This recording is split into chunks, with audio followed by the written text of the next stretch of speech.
Մեծարգո վարչապետ, ինժեներական համայնքի սիրելի գործընկերներ, ինժեներական քաղաքի սիրելի ռեզիդենտներ, շնորհակալություն մեզ հյուրընկալելու համար։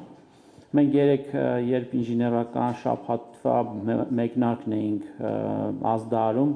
առիթ ունեցա շատ կարճ խոսել նաև մեր երազանքների մասին եւ նաև շատ խորհրդանշական էր, որ առաջին կարևորագույն այդ միջոցառումը արդեն բիզնես աքսելերատորի շենքում է տեղի ունենում։ Մենք երեք առիթ ունեցանք խոսելու նաև կառավարության երազանքների մասին եւ մենք այդ երազանքների իրականացման ճանապարհին ենք իրականում։ Պարոն Սալացյանի հետ, պարոն Ենգիբայանի բոլոր մեր գործընկերների հետ անընդհատ հավաքվում ու երազում ենք իրականում եւ այս ամեն ինչը ավելի իրատեսական է դարձնում, երբ մենք մի կողմից տարիներ շարունակ աշխարհի խոշորագույն տեխնոլոգիական հսկաների համար գիտահետազոտական աշխատանքներ ենք կատարելու, պրոդուկտներ ենք մշակել, ժամանակն է, որ մենք նաեւ սկսենք մտածել հայկական ինժեներական, բարձր տեխնոլոգիական պրոդուկտների մշակման եւ գլոբալ տնտեսության մատակը արելու մասին։ Այդ ներուժը իրականում արդեն կա, արդեն տեսանելի է եւ մենք մեծապես ողջավորված ենք։ Այստեղ կառավարությունը այս երազանքի համատեքստում էր, որ այս ներդրումը կատարեց եւ մենք վստահ ենք, որ սա հենց ինժեներական քաղաքի սրտում բոլորի համար հասանելի ենթակառուցվածք է լինելու իր կարևորագույն բովանդակությամբ։ Այնպես որ ես իսկապես օգտվելով արդից ուզում եմ բոլորի շնորհավորել, սա մեզ համար իսկապես շրջադարձային օր է։ Եվ միանգամից ուզում եմ խոսքը տրամադրել վարչապետին, դուք երևի նախաբան կասեք, որից հետո արդեն հարց ու պատասխանի ձևաչափով ես փորձեմ մոդերացնել։ Նախ առաջին տպավորությունս ճիշտն ասած լավն է, շատ ավելի լավն է, քան ես սպասում էի, ինչի նախ մանավանդ իմացա, որ շենքը նախագծվել է Հայաստանում, հայաստանցի ճարտարապետների կողմից եւ շինարարության մեջ ընդհանուր աստիճանները, որ մեր ճանաչած աստիճաններից չէին, մի քիչ ուրիշ էին եւ այլն։ Այդ դետալները, այսինքն ինչ որ նոր շունչ կա, որը կարծում եմ արտահայտում է ինժեներական համայնքի ձգտումները եւ շատ կարեւոր էր, երբ որ ես տեսա, որ շինարարություններ կան եւ իմացա, որ 22 հողամասից 20-ը արդեն իրացված է եւ նույնիսկ մտածում կա, որ այդ երկուսը պետք է չի ոչ բան անել, բայց ամեն դեպքում դա նշանակում է, որ նախագիծը նպատակին ծառայում է, այսինքն որովհետեւ այս ամեն ինչը արվել է իրականում,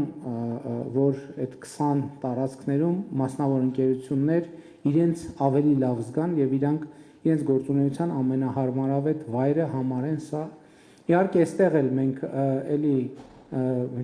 գոհունակությանը զուգահեռ ես էլի մտածում եմ նրա մասին, որ մեր երկրի մեծագույն խնդիրներից մեկը այդ ռազմավարական պլանավորումն է։ Ընդ որում բոլոր ոլորտներում համայնքներ եւ այլն, սկսած գյուղատնտեսությունից, որովհետեւ եթե այս նախագիծը այստեղ պետք է լիներ, գոնե ինչ որ մի կիլոմետրի շարավղով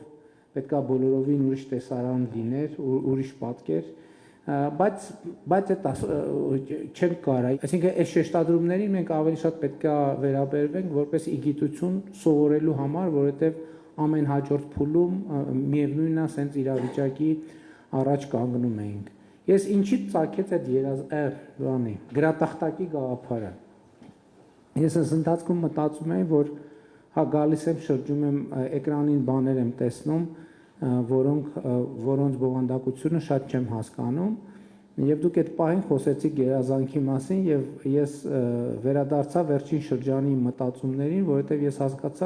վերջերս հասկացա, որ երազանք, իդեալ, ապագա բառերի իմ ընկալումը շատ էականորեն փոխվում է կամ եթե արդեն չի փոխվել, եւ այդ պահին միտք առաջացավ, ասի հետաքրքիր է այդ դիագրամները, որոնք ես չեմ հասկանում, ասի հետաքրքիր է, որ եթե տենց հարցը լինի, ինժեներները օրինակ երազանքը ոնց կմոդելավորեն, ոնց կպատկերեն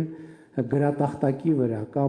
կամ իդեալը ոնց կմոդելավորեն, ոնց կպատկերեն գրատախ կամ ապագան ոնց կպատկերեն։ Ես իրականում դրանք այն բառերն են, որ ես երևի իմ քաղաքական գործունեության ընթացքում ամենաշատն եմ օգտագործել, բայց հիմա ես ինքս ինձ համար իմ ճանապարհին գտնվում եմ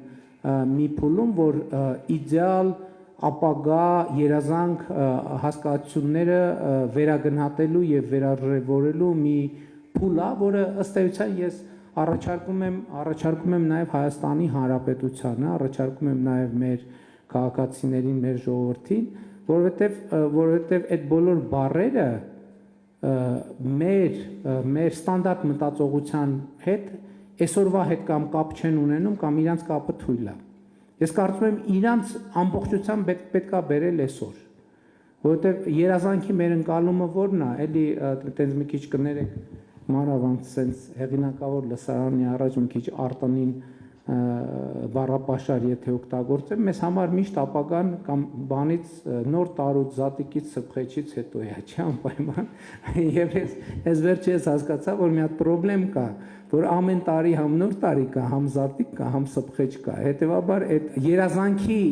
մեր եւ երազանքի արանքում միշտ կան բուֆերներ, եւ ես կարծում եմ, որ այդ ֆունդամենտալ հարցի կարևորագույն լուծումը այն է, որ մենք այդ ամենը բերենք այսօր, այսինքն ոչ թե սփխեջից հետո, այլ սփխեջից առաջ, ոչ թե նոր տարուց հետո, այլ նոր տարուց առաջ, այսինքն ցանկացած հիմա ամեն ինչը հիմա, ցանկացած ապագա, ցանկացած, որովհետև այն ինչ հիմա օրինակ մենք իդեալի մասին խոսում ենք, իդեալը այն է, որ մենք պետք է ունենանք,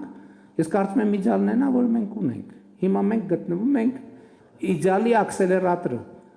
Իդեալի աքսելերատորում ինքը այսօրվա իդեալն է, այստեղ նրբությունն է, որ ինքը վաղն էլ վաղվա իդեալը պետք է լինի, մյուս օրն էլ մյուս օրվա իդեալը, այսինքն այդ սպասումի վիճակից պետք է դուրս գալ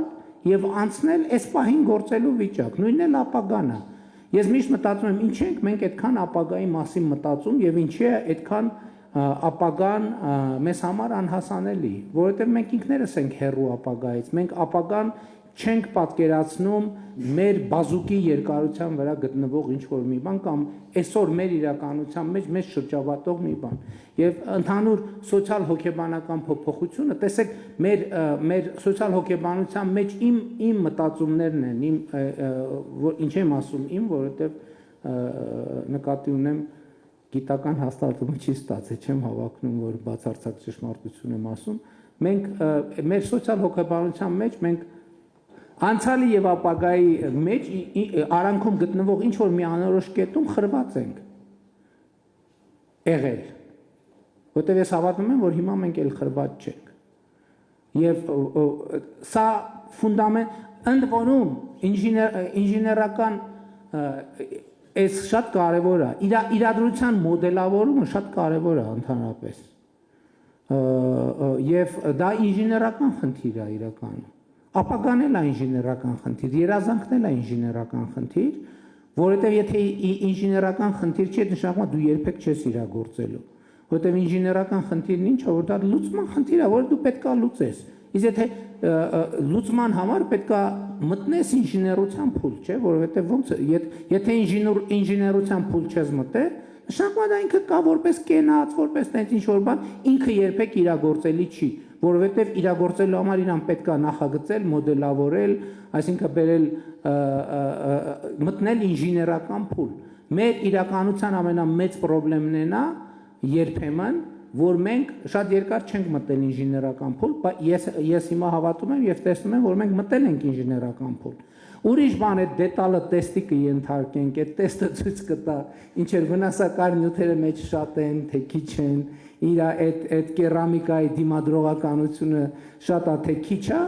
բայց խնդիրը կարևորն է նա, որ մենք հիմա այդ ինժեներական այդ պրոտոտիպի վիճակի մեջ ենք, մենք այսօր Հայաստանի Հանրապետության պրոտոտիպի վիճակի մեջ ենք, եւ այդ պրոտոտիպը այսօր տեստավորվում է ամենատարբեր լաբորատորիաներում, այսինքն չգիտեմ ջերմային, ոչ ջերմային, տենց չգիտեմ ինչ տեստեր կան։ Այսօր մենք շատ ճիշտ տեղ եկանք հասանք, մենք այսօր Հայաստանի Հանրապետության բանից երազանքի եւ ապագայի ընկալումը որ փոխվել է, ինչ է դրա արդյունքում եղել։ Ձևավորվել է պրոտոտիպ։ Այդ պրոտոտիպը այսօր տեստի մեջ է, այդ պրոտոտիպը տեստի է ենթարկվում միջազգայինորեն, այդ պրոտոտիպը տեստի է ենթարկվում ներքին մեր հանրության շրջանում,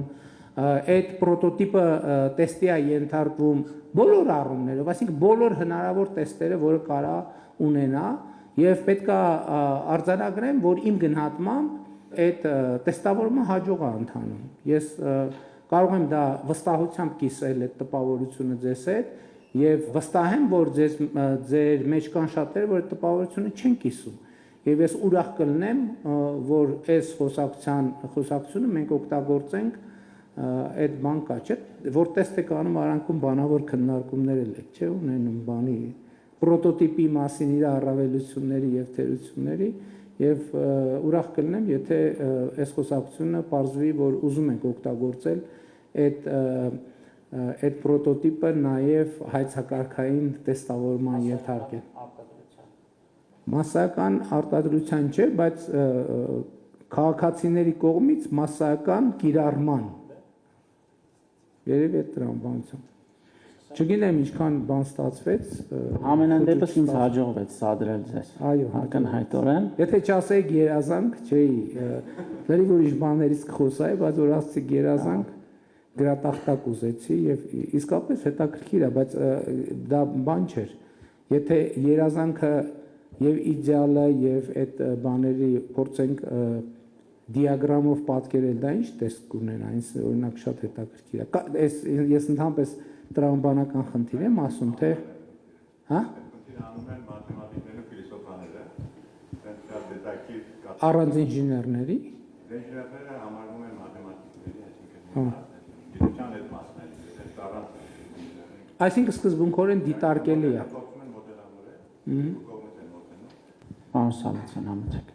Շատ շնորհակալ ենք, պարոն վարչապետ։ Ես կարծեմ, ինչպես դուք նկարագրեցիք, ինչ որ տեսակ, շատ ճիշտ է։ Եվ գրնամ ասել, հիմա ինժեներական ընկերությունները Ինժան քաղաքում պրոտոտիպից անցած են արդեն փոքրիկ արտադրության։ Բայց մյուս քայլը արդեն սերիական արտադրությունն է։ Ինչ որ հիմա ինժեներության բագասում է, հենց այնտեղ անցնելն է։ Արտադրություն անել արդեն սովորում ենք, մեր փոքրիկ կորձարանը, որ անցան անգամ տեսակ, բայց արդեն պետք է անցնենք։ Մեր մյուս երազանքը, պարոն վարչապետ, կորձարանի քաղաքն է։ Ինչ ընկերություններ տեսակ այստեղ, ամեն մեկը պետք է սկսի արտադրել այնտեղ։ Հիմա դեռ երբեմն ուղարկում ենք Չինաստան, ուղարկում ենք ուրիշ երկրներ, բայց գարիքը չի կա։ Մենք պետք է այդ արտադրությունը կարողանանք անել այստեղ։ Դրա համար մենք անշուշտ աջակցություն պետք ունենք։ Մեր նախնական, ասենք, հաշվարկները մոտ $50 միլիոն պրոյեկտ պիտի լինի։ Եվ եթե պետությունը կգնա մեզ օգնել այս պրոյեկտը առաջ տանել եւ ինվեստիցիաները գտնել, կարծեմ մենք շատ շնորհակալ կլինենք եւ մեր երազանքը, մյուս էտապի երազանքը գիրականացնենք։ Ես կարծում եմ, էլի փորձելով շարունակել այն տրամաբանությունը, ինչից ես սկսեցի, ես հնդածս ձեր հարցին զուգահեռ նաև մտածում էի եւ հետաքրքիր էր, որ հետահայաց ձեր հարցին ի պատասխան մտածում էի, որ օրինակ այս մասին տեքստ մենք արդեն ստեղծել ենք, բայց մտքովս չէր անցել այդ դիտանկյունից նայել, որը ձեր հարցին էլ է պատասխանում։ Մենք իրական Հայաստանի գաղափարախոսության մեջ ապագայի մասին խոսելիս մի այսպիսի ձևակերպում ենք անում, ասում ենք կա նախագիծ, կա ապագա, չկա նախագիծ, չկա ապագա։ Հիմա գործանային քաղաքի վերաբերյալ, եթե կա նախագիծ եւ այդ նախագիծը կտեստավորվի եւ ցույց կտա իր մրցունակությունը, ես կարծում եմ մենք բոլորս վաղուց պետք է հասկացած լինենք, որ իրականում փողը ամենահեշտ բանն է, որը հնարավոր է գտնել։ Այստեղ խնդիրը այն է, թե մենք ունենք արժեցող գաղափար, թե չունենք։ Եթե կա արժեցող գաղափար, կառավարությունը կլինի, մեկ ուրիշը կլինի, հաստատ դա տեղի կունենա։ Այսինքն եթե կա նախագիծ, որը տեստավորվում է եւ իր տեստը ցույց է տալիս, որ ինքը ապրող առողջ արդյունավետ նախագիծ է, կառավարությունը այո, բայց կարող է նույնիսկ եթե կառավարությունը այդքան չհասկանա, ասի ոչ, ուրիշ, բայց կառավարությունը ասում է այո։